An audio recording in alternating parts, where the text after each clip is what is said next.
तो आज की इस कहानी में हम देखने वाले हैं एक ऐसी प्यासी भाभी को जिनके पति के चले जाने के बाद वो बहुत ज्यादा प्यासी हो जाती है। दिन भर बस उनका ठुकने का ही मन किया करता है, पर उन्हें कोई भी ठोकने बजाने वाला या उनकी गुजिया चटकाने वाला नहीं मिल रहा होता है। इससे वो इतने परेशान हो जाती है कि वो हर किसी को देने लग जाती है। तो ये सब कुछ कैसे कैसे कहाँ कहाँ क्यों क्यों कितनी कितनी बार किस किस के साथ किस किस पोजीशन में और हाथ किस किस फ्लेवर में होता है गुरु, ये सब आप आज की इस कहानी में देखने वाले हैं। मूवी का नाम होटल डिजायर है और इसे आप कैसे देख सकते हो ये मैं आपको थोड़ा सा आगे बताऊंगा। कहानी स्टार्ट होती है और हम एंटोनिया को देख पाते हैं जो बाथरूम में बहुत देर से नहा रही होती है और बाहर नहीं निकल रही थी। इसलिए उसका बेटा बाहर से आवाज देने लगता है कि मॉम प्लीज जल्दी बाहर आइए, हमारी बस छूटने वाली है। अंदर एंटोनिया अपने संतरे दबा रही होती है और अपनी टिक्की के मजे ले रही थी, पर जैसे ही उसे पता चलता है कि वो लेट होने वाले हैं तो वो अपना ये आत्मसंतुष्टि कार्यक्रम बंद कर देती है और जल्दी से बाहर निकल कर आती है। एंटोनिया किसी तरह से अपनी खटारा टार्जन की हेल्प से अपने बेटे को बस स्टॉप तक लेकर आती है और यहाँ पर इनकी बातों से हमें समझ में आता है कि एंटोनिया का बेटा अपने डैड से मिलने के लिए न्यूयॉर्क जा रहा है और वो 2 हफ्तों के बाद लौटेगा।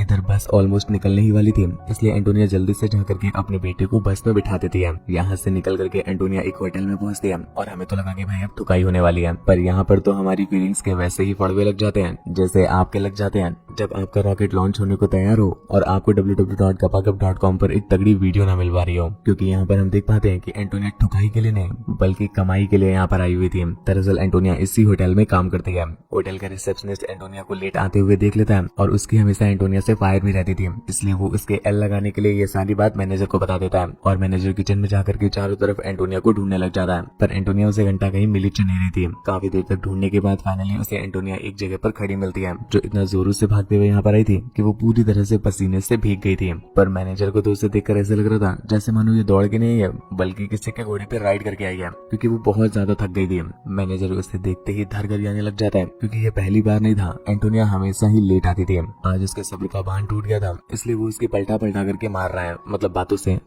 पलटा पलटा करके मारने लग जाता है। पर अगले ही पल मैनेजर खुद को शांत करता है, क्योंकि उसे ऐसा लग रहा था कि उसने एंटोनिया की कुछ ज्यादा ही ले लिया। इसलिए वो उसे प्यार से समझाते हुए कहता है कि देखो फैमिली अपनी जगह है और मैं जानता हूँ कि तुम्हारा कोई हस्बैंड नहीं है, इस वजह से सुबह उठ करके तुम्हें उंगली भी मारनी होती है, पर इसका ये मतलब तो नहीं है कि तुम अपनी जॉब के एल लगा दो। जॉब की जो टाइमिंग है उसी टाइमिंग पर आना पड़ेगा, वरना तुम्हें जॉब से निकाल दिया जाएगा और फिर घर बैठ के आराम से उंगलियां मारती फिरना। अगले सीन में हम एंटोनिया को चेंजिंग रूम में देखते हैं जहाँ पर बेचारी बहुत दुखी हो जाती है और जोर जोर से रोने लग जाती है। तभी वहाँ पर उसकी फ्रेंड जूलिया आती है जो अपनी फ्रेंड को इस तरह से रोते हुए नहीं देख पाती और उसे गले लगा लेती है। फिर दूध पिलाते पिलाते उससे पूछती है कि आखिर क्या हो गया, वो इतना परेशान क्यों है और क्यों रो रही है। वो बॉस की बात को इतना दिल से मत लगाए, बॉस तो हमेशा ही बोलता रहता है। पर एंटोनिया उससे कहती है कि बॉस की बातों से मेरी नहीं फटी है, मेरी तो फटी पड़ी है, क्योंकि मेरी कोई फाड़ने वाला नहीं है। मेरे पति ने भी बिना सोचे समझे बहुत सालों पहले मुझे छोड़ दिया और अब तो मेरा एक बेटा भी है, इस वजह से एक बेटे वाली माँ के कोई ठुकाई नहीं करता है। मेरी प्रॉब्लम कोई समझ नहीं सकता, हर कोई बस मुझ पर चिल्लाता ही रहता है। अरे मेरा भी ठुकने का मन करता है और मैं भी चाहती हूँ कि कोई मेरी अच्छे से ले ले, पर क्या करूँ, कोई काली नाली अब चाटना ही नहीं चाहता है। ये सुनकर के जूलिया की थोड़ी सी फटती तो है, पर वो उसे हौसला देने लगती है और फिर उसके साथ ही चुम्मा चाटी करने लग जाती है।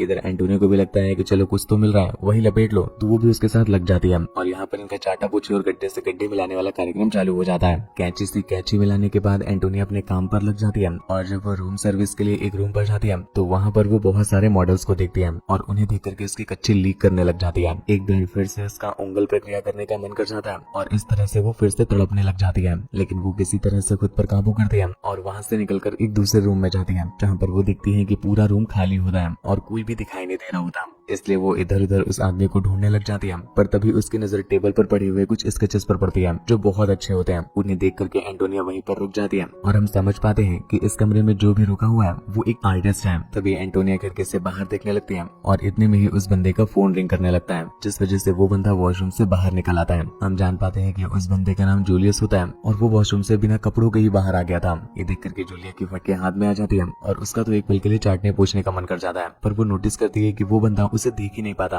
और यहाँ पर हमें समझ में आता है कि वो बंदा देख नहीं सकता है। पर यहाँ पर जूलिया जो देख रही होती है उससे वो खुद पर ही कंट्रोल नहीं कर पा रही थी और वहीं पर उसकी कच्ची में बाढ़ आ जाती है। जूलियस को आज कहीं बाहर जाना होता है, इसलिए वो कॉल में झूठ बोल रहा था कि वो बाहर निकल आया है और बहुत जल्दी ही पहुंचने वाला है। एंटोनिया जब ये सुनती है तो वो मनी मन हंसने लग जाती है, पर उसकी नजर बार बार उसके हथियार से हट ही नहीं रही थी और वो उसके हथियार को लेने के लिए तड़पने लग जाती है। इधर वो बंदा लेट करके बातें करने में बिजी होता है और जब कुछ देर के बाद उसकी बातें खत्म हो जाती है तो वो अपने कपड़े पहनने लग जाता है। कुछ देर के बाद जब वो अपने सारे कपड़े पहन लेता है तो जूते ढूंढने के लिए नीचे झुकता है, पर तभी उसका हाथ एंटोनिया के पैरों पर पड़ जाता है और वो धीरे धीरे करके उसके ऊपर की तरफ बढ़ने लग जाता है। यहाँ पर ये दोनों ही समझ जाते हैं कि इन दोनों ने एक दूसरे को देख लिया है, पर फिर भी ये दोनों शांत रहते हैं। और फिर जूलियस उसे टच करते करते उसकी गहरी गुफा तक पहुंच जाता है और एक उंगली से उसे मजे देने लगता है और दूसरे हाथ को वो उसकी रसीली डेरियों पर रख देता है। आज एंटोनिया को जो चरम सुख मिल रहा है इसके लिए वो सालों से तड़प रही थी, और आज जब ये उसे मिल जाता है तो वो बिना रुके उसे एंजॉय करने लग जाती है और उस बंदे को रोकने का एक भी चांस नहीं देती। वो एक दूसरे को बेसब्रों की तरह चाटने लग जाते हैं और अब एंटोनिया ठुकाई के लिए पूरी तरह से तैयार हो चुकी थी। जूलियस को भी ये बात समझ में आती है तो वो उसके एक एक करके सारे कपड़े निकाल देता है और फिर उसे बेड में पटक देता है। इसके बाद ये दोनों एक दूसरे से लिपट करके चुम्मा चाटी करने लग जाते हैं और फिर कब इनकी चुम्मा चाटी ठुकाई में और ठुकाई से पिलाई में बदल जाती है हमें पता भी नहीं चल पाता। बैन स्टोक्स समझ ही नहीं आता है कि ये होटल है या मुन्नी बाई का कोठा। उधर लड़कियां रसिया रही होती हैं, इधर लड़का लड़की रसिया रहे होते हैं। मतलब होटल वालों को अपने स्टाफ से घंटा फर्क ही चलना पड़ता है, कहीं भी ठुको या ठुकवाओ उन्हें कोई लेना देना नहीं इस बात से।